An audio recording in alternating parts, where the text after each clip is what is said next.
अस्सलाम वालेकुम मेरे भैया। ये एक अदद मोहतरम कायदे तहरीक अल्ताफ़ हुसैन भाई ने ख़त मोहतरम जनाब जनरल सैयद आसिम मुनीर साहब के नाम पर लिखा है, जो कोरंगी सेक्टर यूनिट 75 की तरफ से दिया जा रहा है। आपकी खिदमत में पेश करने के लिए लेकर आए हैं। अब ये देखें और पढ़ें और ये बताएं इसके बारे में आपके क्या कमेंट्स या राय है। माशाल्लाह,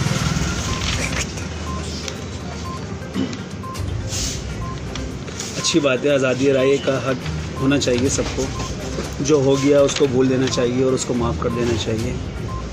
माफ़ कर देने वाला बड़ा होता है। बेशक माफ़ कर ही रहे थे मोहतरम कायदे तहरीक अल्ताफ़ हुसैन भाई। आमिर खान को भी माफ़ किया है। पुराने तमाम इख्तिलाफ़ात बुलाकर इस कौम के लिए, इस कौम के लिए, पाकिस्तान के लिए और इस स्पेशली जो इस वक्त माशी सूरत हाल है इस मुल्क की, उसके लिए आप कोशिश करें कि इजाज़त दी जाए आज़ादी राय इज़हार की। आमीन सुम्मा आमीन।